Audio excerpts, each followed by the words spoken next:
It's going to be the grape or grapes that's going to give you the taste of the wine. Now, there are more than 10,000 grapes grown around the world, and you know many of them. Cabernet Sauvignon, Sauvignon Blanc, Riesling, Merlot, Pinot Grigio.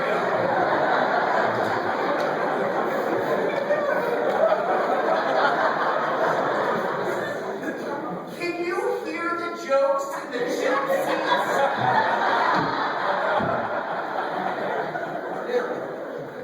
Number 2, region. And here's a tip and a trick. If you know a little bit about geography, you will know a lot about what a wine will taste like. Wines that come from cooler places, where the grapes do not have the opportunity to get as ripe. Think Marlborough, New Zealand, or Mosel Valley, Germany. These wines will be lighter, higher in acid, and lower in alcohol. Oh. Conversely, wines that come from warmer places, think Coonawarra, Australia, or the heat of the Napa Valley floor. The grapes get more plump. These wines are more full-bodied. The acid level is lower, and the wines are higher in alcohol. Number 3, soil. Wines will taste different because of different soils where they're grown. And soils can be slate, sand, clay, volcanic. Soil will make a difference. Number 4, the vintage year.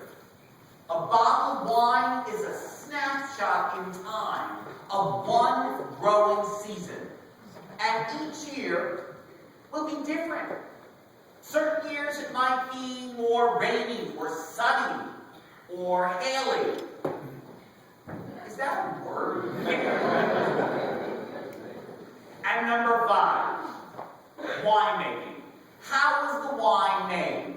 The thousands of choices the winemaker can make in the vineyard and in the winery. How to plant, what to plant, what temperature to ferment, how to age the wine. Example, this side of the room, we all go out to Napa Valley and harvest Chardonnay grapes. And we take these grapes and we put them in oak barrels. So the wines will taste oaky. The rest of us, we take those same Chardonnay grapes and we put them in a stainless steel or other impermeable vessel, and the resulting wines might just taste fruity. So, the next time you buy a bottle of wine in a wine shop, or select a bottle of wine from a restaurant wine list, you might ask yourself, what's the grape? What's the region? What's the soil? What was the vintage year like? And how was the wine made? But unfortunately, this information is rarely given to us on the back of the label, like you're reading the ingredients in a can of Campbell's soup, but it's something to think about. We're now on week 12. If I can get serious for a moment.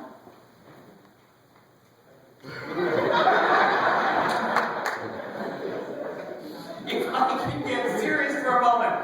Part of the occupational hazard of my work is that on a regular basis, I need to taste more than 200 wines in a week. And if I'm traveling to a faraway place like Colchagua Valley, Chile, or Stellenbosch, South Africa, I might need to taste more than 200 wines in a morning.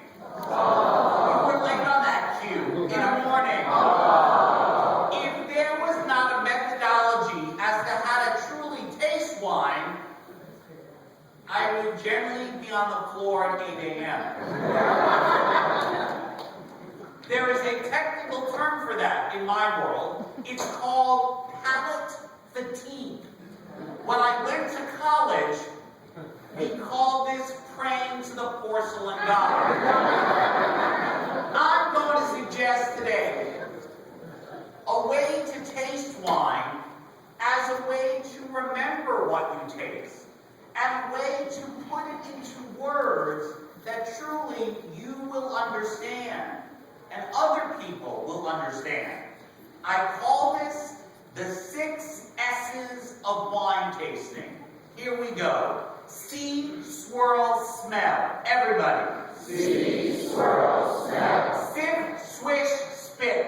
Sip, swish, spit. Who said swallow? Who said swallow?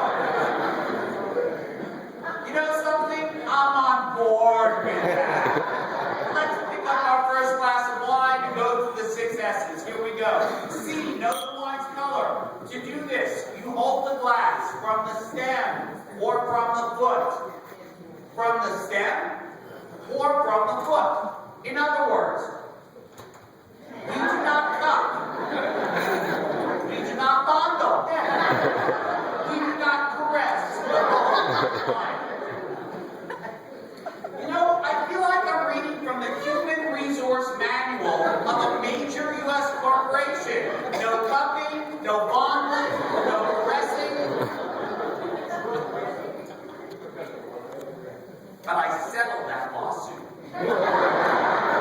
To see the wine's color, you take the glass and you tilt it away from you at a 45-degree angle above a white surface. You can use your napkin. Now, if while you're doing this, you feel anything wet on your leg, you took too far. You're looking at the outermost rim, and for me, the color of this wine is very pale. It's pale straw. I'm getting a little bit of a greenish tint to it. It looks to me a little bit like cat's piss.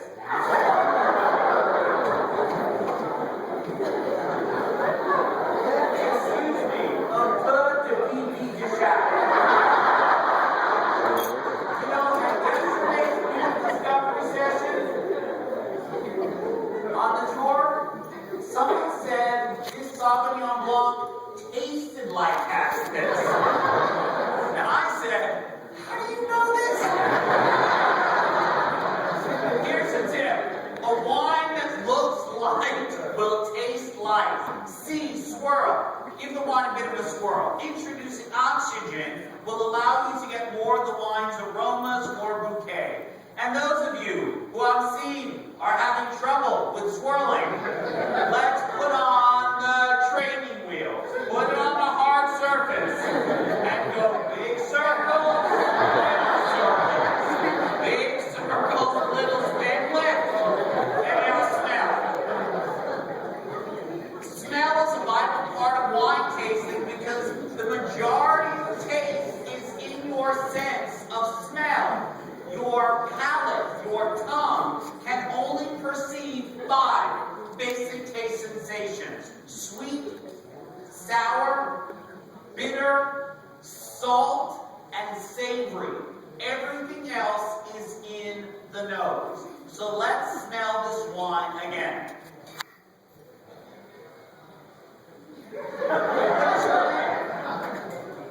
Betty, you need, I'm sorry? You need to stick your nose all the way. Say hello. This is good. You can't see this, but she's now blushing like a white Zinfandel. All the way in the glass.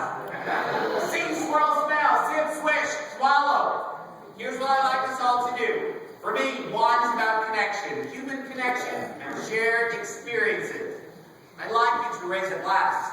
Turn to your left, your right, your back, your front, and say hello to someone you've never met before. Cheers, cheers. Cheers. Cheers. Andy, you have to follow this technique. Make lots of friends very fast. Okay, is this first wine skim milk, regular milk, or heavy cream? Skim. You all answered for the most part the same because you understood what I was asking. I was asking, is this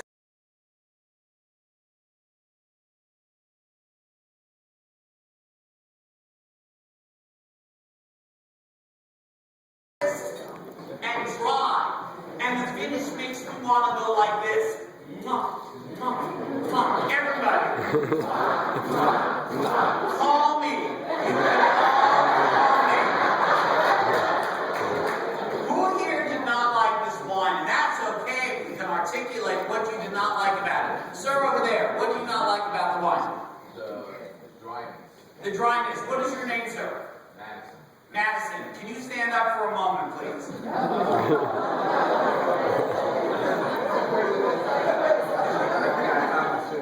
He's got the dryness. Madison, if you can step out of the road, with a glass of wine. Madison, thank you for reminding us how not to hold a glass of wine. Oh, Madison, you gotta go that way.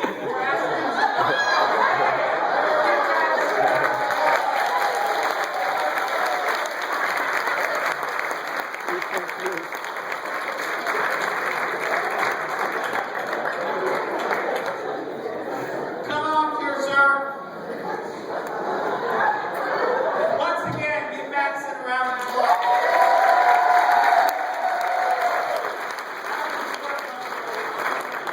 Awesome. You're having fun? How was the test drive? Great. Good. What car did you drive? The Enclave and Turbo. Awesome. We'll remind you.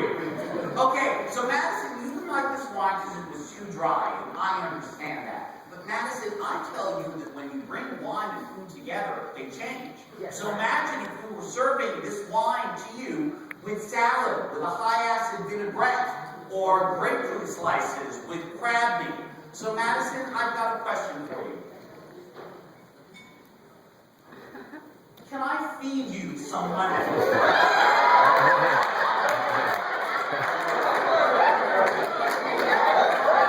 Ready for me to go, people?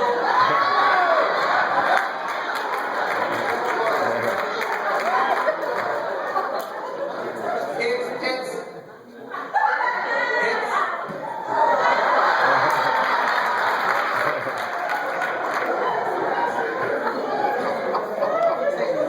Talk to the audience. It's different. So Madison, the next time someone is serving a dry red wine, you should bring a lemon with you. Thank you, sir.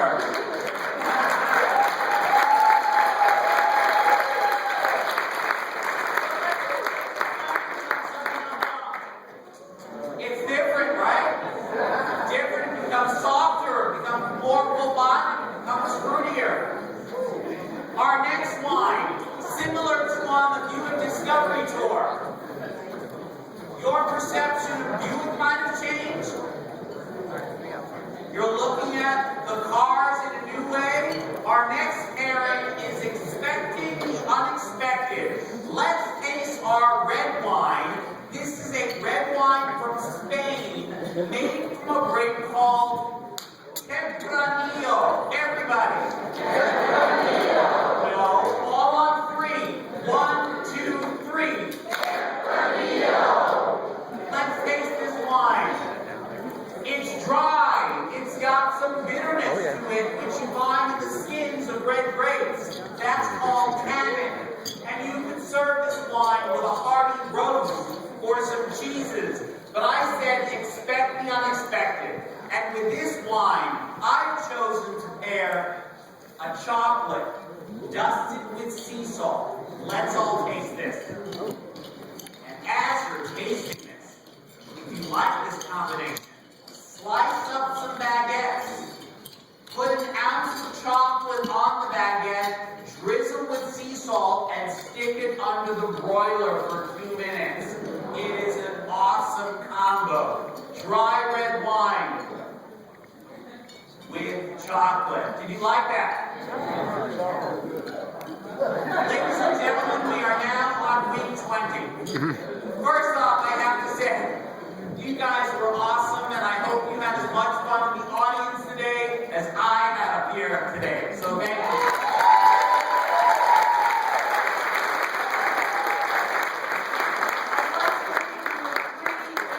Think about